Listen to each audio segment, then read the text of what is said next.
Hey viewers, my name's Kara. I am recording another video in this location on the same day, so another video that looks the same. But in this video, I want to talk about my Patreon. I've been thinking about switching over my Patreon from the per creation or per post setup to the monthly setup, and I want to talk about why. And also, for any of you who don't know, I am on Patreon. I've been on Patreon for quite a while, and it's been a while since I've updated the video talking about it. So I started my Patreon years ago, I don't remember exactly when, and I've changed up the rewards quite a bit. I'm always still kind of changing up the rewards because I'm trying to find things that are sustainable for me to actually post about on a monthly basis, but also trying to balance that with what people actually want to see or want to spend time engaging with, because most of my patrons don't sign up for the rewards. They sign up to support me, which is wonderful. We're supporting the things that I already do, that I post on here for free, for the internet, for everybody.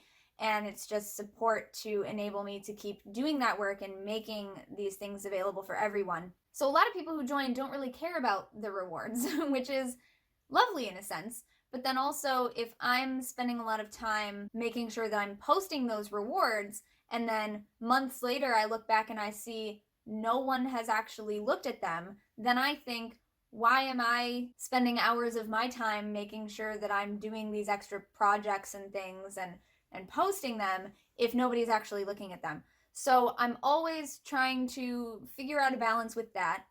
I know that some people, Thorn Mooney in particular, and I think Katie Flowers as well, though Katie's on a break right now, I think that both of them have a setup where everyone has access to the same amount of stuff. The different level tiers are only for those who want to support more. So it's really a sliding scale with equal access to everything. And I didn't do that initially because there were some people who did seem really adamant about the fact that they wanted more rewards if they were going to support me more financially. There were some people who really felt that I needed to do more to earn more. And that is also in large part why I have had my Patreon as a per creation or per post type of thing, because I wanted it to be a little bit more of an accountability thing for me, that I knew that if I took a lot of time off and didn't make content, that would directly affect the amount of support that I would get. And I use my Patreon income to actually pay my bills. It is not extra money for me. It's not additional that I can just turn around and spend. It's actually paying my household bills. So I wanted it to feel like I had to be doing these things regularly, because there were some times where I was going through a lot with my mental health and my depression, etc. And again, my patrons are very supportive and care about me a lot. That's why you're there. That's why you're on my Patreon. I love you for it. So many of you are always like, Kara, it's fine. Take a break. You don't have to post a video every week. Taking care of you is important. But then I always felt like, right, but if I take a couple weeks off, then I'm also losing that amount of money. And that's only because I had it per post. But I did that on purpose because I didn't want to be complacent.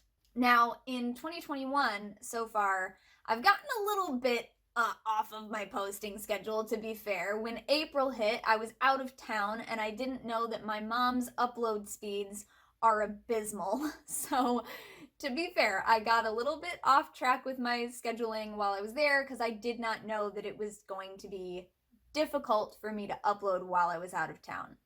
I was planning on having something every single week as usual. That didn't happen.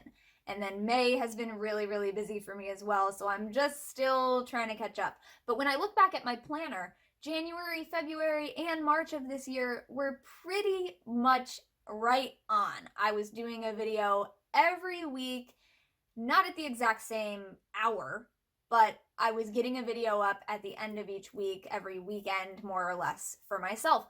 So I feel like I am doing a little bit better at the scheduling. Of course, there is some fluctuation depending on what else is going on in my life. But some people have also started talking to me about this idea that it seems odd that when I started my Patreon, it was following the format that a lot of other big YouTubers who I watch were doing at the time. So when a lot of us started Patreon, it was sort of understood that that was to support the work that we're already doing that is out there in the world. It was never only to unlock additional content. The additional content were like thank yous and rewards for the people who were supporting the content that already exists and that is being created for the public. So, like, for example, if somebody puts out a podcast, that podcast is out there. You can listen to it on any platform that you have a podcast on, and they would have a Patreon to support the production of that podcast that is available anywhere you get your podcasts. But then as a thank you, maybe they would post it a day early for patrons, or maybe they would post some outtakes or bloopers. Maybe they post some behind the scenes photos of their lives or the production of that podcast. But the podcast is the thing that's being supported, and it is out there for the public. So similarly, when I started my Patreon, it was to support these videos or sometimes my blog posts.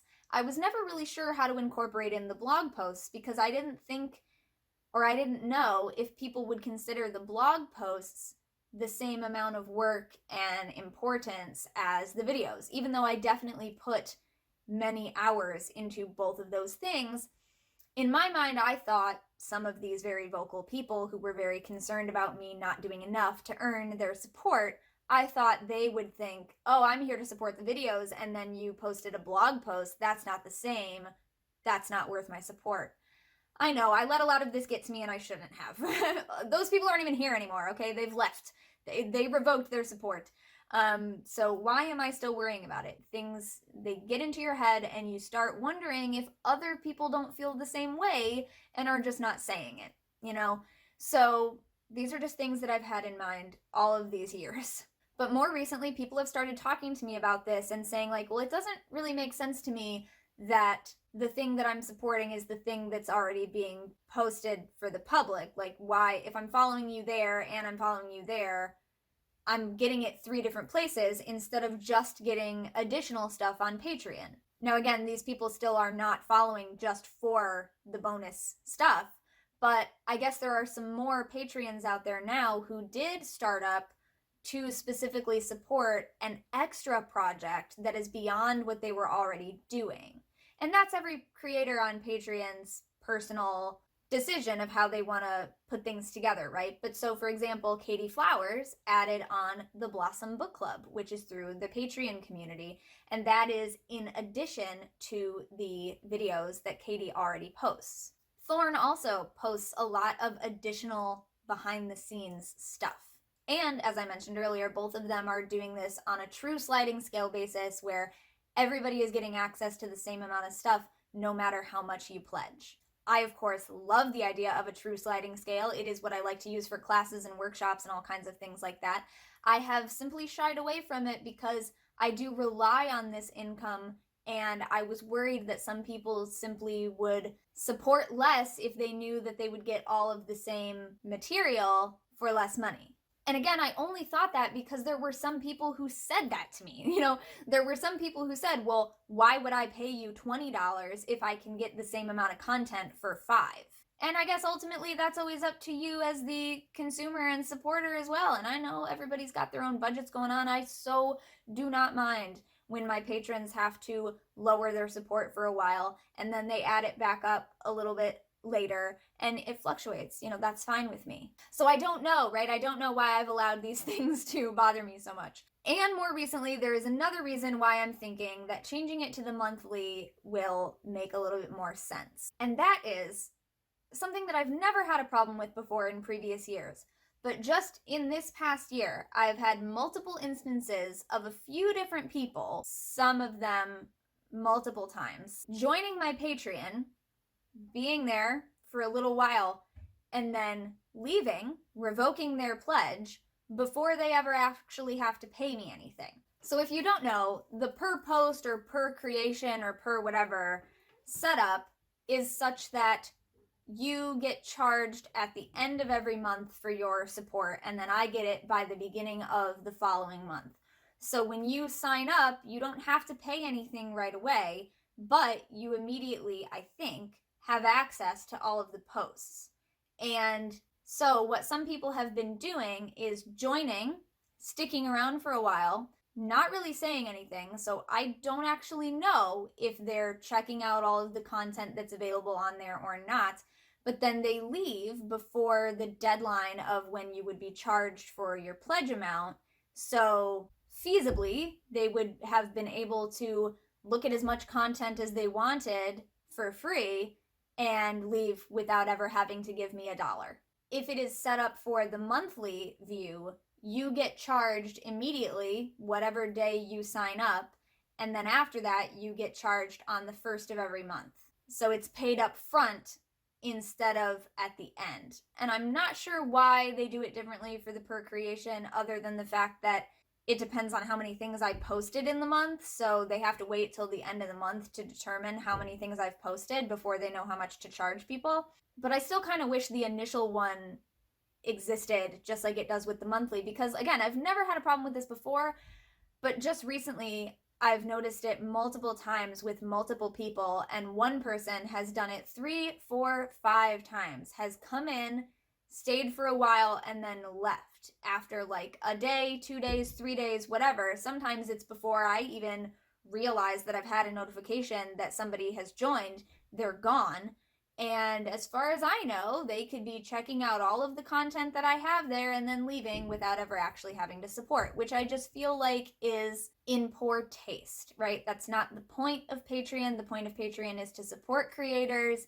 And as much as it's kind of like, oh, big deal, they read a couple rambly blog posts for free, that's not the point, right? It's the principle. It's the idea that we're there to support people.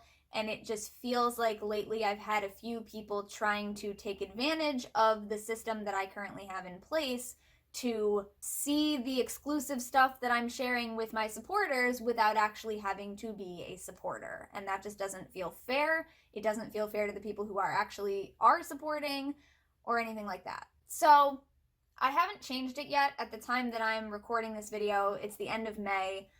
I'm just kind of thinking out loud, brainstorming. I have been thinking about these things a little bit more. Maybe it would make sense to just go to a monthly, and maybe it would make sense to just do a true sliding scale like some of my friends have been doing and having really great success with.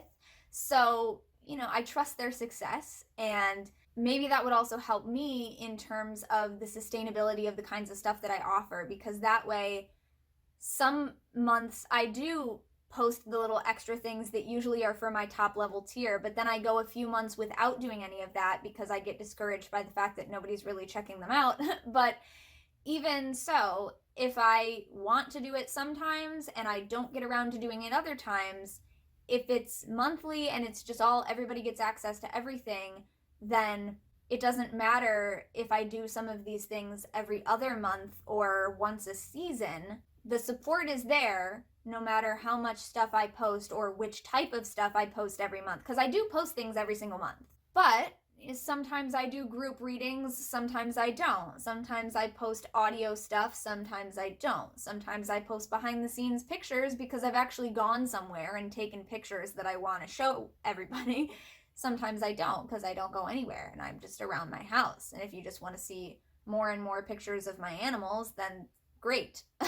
But sometimes that's all I have, right? So I think that instead of, for example, trying to get myself to post behind the scenes photos and an exclusive video and a blog post and a reading and an audio goodie in the same month every single month, like that's a lot. Maybe instead of doing that, if I do a blog post one month and a group reading the next month and something like that, maybe that can also feel much more sustainable to me and make it more possible that I'll actually do it more frequently. And then I also won't feel bad about it because I won't feel like, oh, I'm several months behind. It'll just be, here's what I have to offer you this month. So those are my thoughts about that. Thanks so much for watching and or listening to this video. I'll see you next time. Until then, don't forget to be awesome, blessed be, and goodbye.